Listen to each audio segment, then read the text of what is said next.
اسے ایک ہفتے کے اندر اندر اپنی ابتدائی حقیقاتی رپورٹ حاکم بالا کو پیش کرنی تھی، لیکن وہ صرف اس مسئلے کی گتھی سلجھانے کی کوشش میں لگا ہوا تھا۔ کسی خیال نے اسے چونکا دیا۔ اس نے فوراً ریسیور اٹھایا۔ موبائل ریڈی کرو جلدی۔ اور اگلے 15 منٹ میں ہی وہ جنگل میں بیری کے قدیم درخت کے سامنے کھڑا تھا۔ بیری کے درخت کے عین سامنے زمین پر اسپیشل لیکوڈ اسپرے کیا گیا، جس کی مدد سے زمین اور مٹی پر پاؤں کے نشانات خاص روشنی میں واضح ہوتے چلے گئے۔ لیکن نشانات واضح ہونے پر وہاں موجود ہر فرد عجیب شیشو پنچ میں مبتلا ہو گیا، کیونکہ پاؤں کے نشانات درخت کے غیر معمولی چوڑے تنے کے پاس پہنچ کر غائب ہو رہے تھے۔ انسپکٹر کے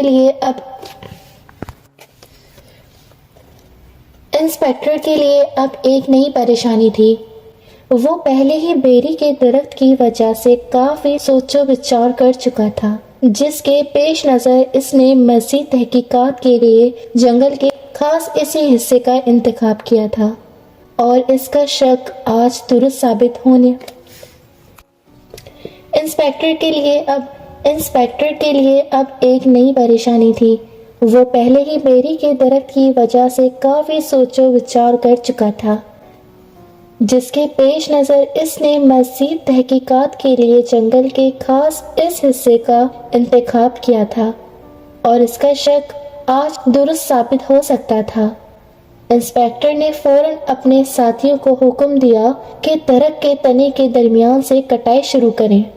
اس کے حکم کے پیش نظر وہاں موجود 2 سپاہی پولیس موبائل کی طرف بڑھے اور فوراً واپس لوٹ آئے۔ سر، درخت کاٹنے کے اوزار تھانے سے لانے پڑیں گے، ایک سپاہی نے انسپکٹر کی طرف دیکھتے ہوئے کہا۔ ٹھیک ہے، تم دونوں جاؤ، میں یہی ہوں۔ انسپکٹر وہیں ایک درخت کی چھاؤں میں بیٹھ گیا، جبکہ دونوں سپاہی برق رفتاری سے پولیس موبائل میں بیٹھ کر نظروں سے اوجھل ہو گئے۔ تمہیں کیا لگتا ہے یار، کیا معاملہ ہے یہ؟ مجھے کیا پتا، یہ تو درخت کاٹنے پر ہی پتا چلے گا نا۔ وہ دونوں ایک دوسرے سے باتیں کرتے کرتے جا رہے تھے، لیکن انہیں یہ ہوش نہیں تھا کہ ابھی کچھ دیر بعد ان کے ساتھ کس قدر خطرناک حادثہ پیش آنے والا ہے۔ پولیس موبائل تیز رفتاری سے اپنی منزل طے کر رہی تھی۔ وہ دونوں جلد از جلد قریبی پولیس اسٹیشن پہنچنا چاہتے تھے۔ اچانک گاڑی کا پچھلا ٹائر ٹوٹ گیا۔ گاڑی کی رفتار جو کہ کافی تیز تھی، اس لیے اگلے ہی لمحے گاڑی الٹ گئی اور سڑک پر گاڑی کی چھت کی کھڑکھڑاہٹ کی آواز گونجنے لگی۔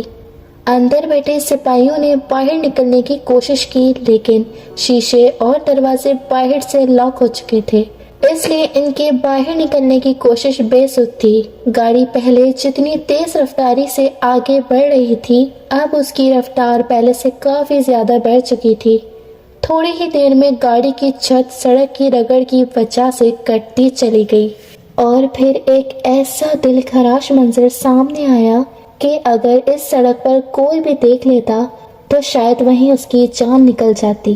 دونوں سپاہیوں کے سر سڑک کی رگڑ کی وجہ سے کٹتے چلے گئے، جبکہ ان کا خون سڑک کو رنگین کرتا گیا، اور وہ چاہ کر بھی ہل جل نہ کر پائے۔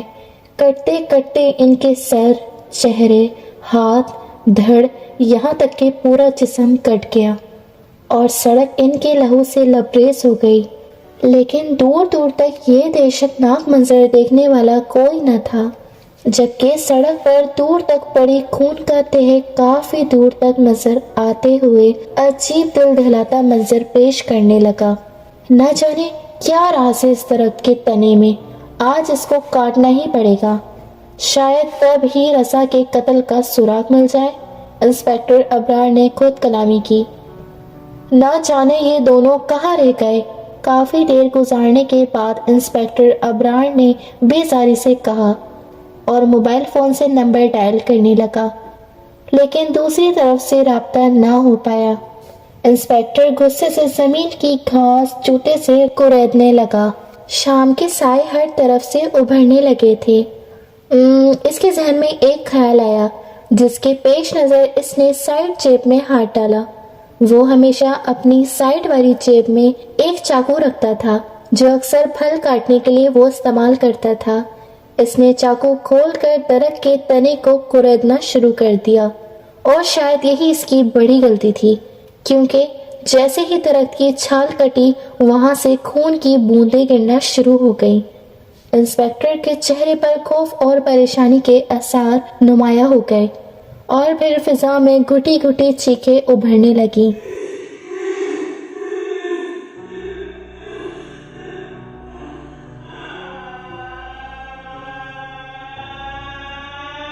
چاقو انسپکٹر کے ہاتھ سے نیچے گر گیا اور وہ درخت سے پیچھے ہٹنے لگا۔ درخت آہستہ آہستہ روشن ہونے لگا۔ اس پر موجود الو بہت غضبناک نظروں سے انسپکٹر کو دیکھ کر چیخا۔ الو کی چیخ نے سارے جنگل کی فضا میں عجیب و دہشت پیدا کر دی۔ انسپکٹر نے مزید کئی قدم تیزی سے پیچھے ہٹائے۔ اسے اتنی سمجھ آ چکی تھی کہ معاملہ انتہائی پیچیدہ اور خوفناک ہے۔ اور پھر انسپکٹر ابرار کو اپنی آنکھوں پر یقین نہیں آیا جب درخت میں ایک چوڑا شگاف نمودار ہو گیا، اور اس میں سے کئی لوگ نکل کر سامنے آنے لگے۔ وہ سب ہولیے سے کسی اور ہی دنیا کے باسی لگتے تھے۔ ان کے سروں پر سنگ ہونے کی وجہ سے انسپکٹر فوراً جان گیا کہ وہ قوم جنات سے ہیں۔ پھر ان میں سے ایک بڑا آدمی جو غالباً ان کا سرگنا معلوم ہوتا تھا، انسپکٹر کے سامنے آیا۔ ہم بے مقصد تم انسانوں کو پریشان نہیں کرتے، تو تم لوگوں کو کیا حق پہنچتا ہے ہمیں تکلیف دینے کا؟ قہر برساتی نظروں سے وہ انسپکٹر کو گھور رہا تھا۔ یہاں انسانی آبادی سے قدرے دور ہمارا بسیرا اس درخت پر ہے، تو تم لوگوں کو اس سے بھی تکلیف ہے؟ ہمارا گھر توڑنا چاہتے ہو؟ انسپکٹر کی آنکھوں میں اپنی سرخ انگارہ آنکھیں ڈالتے ہوئے جیسے وہ چیخا، نہیں، وہ انسپکٹر کی آواز حلق میں ہی دب گئی تھی۔ اتنا ہولناک منظر آج سے پہلے اس نے کبھی نہیں دیکھا تھا۔ اسے اپنی موت یقیناً نظر آ رہی تھی۔ تمہارے دونوں بندے ہمارا گھر توڑنے کے لیے اوزار لینے گئے تھے۔ انہیں ہم نے ختم کر دیا۔ جنات کا سرگنا بھیانک انداز میں ہنسا۔ اور اب تم نے ہمارے گھر کو توڑنے کی کوشش کی؟ کیوں؟ انتہائی غصے لہجے میں اس نے انسپکٹر سے پوچھا۔ نہیں، وہ رضا۔ ہاں، وہ لڑکا رضا، وہ اکثر یہاں آتا تھا۔ ہمارے گھر کے نیچے بیٹھ کر وہ اپنا کام کرتا تھا۔ ہم نے اسے کبھی تنگ نہیں کیا، بلکہ ہم تو اسے بہت پسند کرنے لگے تھے۔ وہ یہاں بیٹھ کر خود سے باتیں بھی کرتا تھا۔ ہم سب اس کی باتیں سنتے تھے۔ وہ ہمیں ہمارے خاندان کا ہی لگنے لگا تھا۔ جس دن وہ نہیں آتا تھا تو ہم سب بے چین ہو جاتے تھے۔ وہ بھی یہاں آ کر بہت سکون محسوس کرتا تھا اور خود سے اکثر کہتا تھا، میں یہاں آ کر اپنی ساری باتیں تم سے کرتا ہوں، تم میرے دوست ہو، مجھے اکیلا کبھی مت چھوڑنا۔ اور وہ ہمارے گھر کے دروازے سے لپٹ جاتا تھا۔ اس نے بیری کے درخت کے چوڑے تنے کی طرف اشارہ کرتے ہوئے کہا، زندگی میں پہلی مرتبہ کسی انسان نے ہمارے گھر سے اتنا پیار کیا تھا، جس کی وجہ سے وہ ہم سب کو بھا گیا تھا، اور ہم اس کے بغیر اپنے گھر کو اکیلا سمجھنے لگے تھے۔ لیکن پھر ایک دن جب وہ آیا تو کافی اداس تھا۔ اس نے خود سے کہا، دوست، میرے لیے تعلیمی وظیفہ مقرر ہو گیا ہے۔ ویسے تو میں بہت خوش ہوں، لیکن اس کے لیے مجھے اس گاؤں سے بہت دور شہر جانا پڑے گا۔ اگر بات مجھے پہلے پتا ہوتی تو میں انکار کر دیتا، لیکن اب گھر میں بڑے بھائی اور ابو کو بھی اس کا پتہ چل گیا ہے، اور وہ چاہتے ہیں کہ میں وہاں ضرور جاؤں، پر میں یہیں رک کر پڑھنا چاہتا ہوں۔ تمہیں چھوڑ کر میں نہیں جانا چاہتا۔ وہاں بھلا میں کس سے دل کی باتیں کروں گا؟ آخر کون ہوگا وہاں میرا ساتھی؟ وہ اس دن بہت اداس تھا۔ اس کی اداسی پر ہم بہت اداس ہو گئے تھے، اور پھر میں نے خود ہمت کر کے اس درخت کے تنے سے اسے آواز دی، رضا، رضا۔ اپنا نام سن کر چونک گیا۔ ڈرو مت، میں تمہارا دوست ہوں۔ وہ بادستور ڈرتے ہوئے پیچھے ہٹنے لگا، لیکن اس سے پہلے کہ وہ وہاں سے ہمیشہ کے لیے بھاگ جاتا، میں نے خود کو اس پر ظاہر کر دیا۔ یہ منظر چونکہ اس کے لیے غیر متوقع تھا، اس لیے وہ انتہائی سہم گیا، لیکن میں نے بہت پیار سے اس کا ہاتھ پکڑ کے اسے شگاف میں اندر کھینچ لیا اور درخت کا تنا باہر سے ویسے ہی برابر ہو گیا۔ اپنے گھر میں لا کر ہم سب نے اس کی بڑی آؤ بھگت کی۔ ہر چھوٹے بڑے جن نے اسے دل سے خوش آمدید کہا۔ اتنا پیار اور خلوص دیکھ کر اس کا ڈر تھوڑی ہی دیر میں غائب ہو گیا اور وہ ہمارے اس ماحول میں گل مل گیا۔ میرا دل باہر کی جھوٹی اور فریبی دنیا سے بھر گیا ہے۔ مجھے باہر نہیں جانا، خدا کے لیے مجھے اپنے پاس رکھ لو۔ یہ خواہش اس نے خود مجھ سے کی تھی، جسے سن کر میں سوچ میں پڑ گیا تھا کہ اب کیا کروں۔ میں نے اپنے سردار سے بات کی تو سردار نے کافی سوچنے کے بعد یہی حل بتایا کہ رضا کو ہم اب واپس نہیں بھیجیں گے۔ ہمارے قید خانے میں قید ایک سزا آور جن کی موت ہوئی تو ہم نے اس کی شکل و صورت رضا کی طرح بنا کر اسے درخت سے باہر پھینک دیا، اور اس کے جسم پر جو تشدد اور نوچنے کے نشانات تھے وہ در حقیقت اس جن کی سزا کے تھے جو اس نے دوران قید یہاں برداشت کیے تھے۔ رضا ہمارے پاس خیر و عافیت سے ہے اور انتہائی خوش ہے۔ ٹھہرو، تمہیں اس سے ملواتا ہوں۔ اور پھر شگاف میں سے سفید خوشبودار لباس زیب تن کیے رضا سامنے آیا۔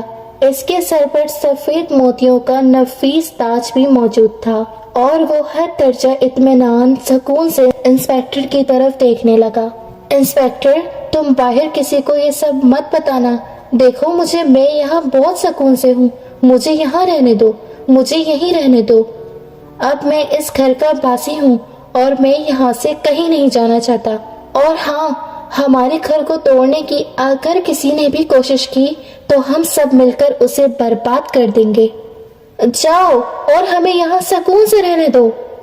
اس سے پہلے کہ انسپیکٹر کچھ کہتا، ایک ایک کر کے تمام جنات اندر جانے لگے اور آخر میں رضا بھی ایک دل فریب مسکراہٹ ہونٹوں پر سجائے الوداع کہتے ہوئے درخت کے شگاف میں گم ہو گیا۔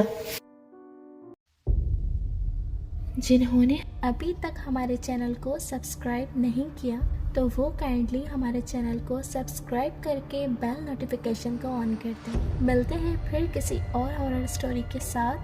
So stay tuned. اللہ حافظ۔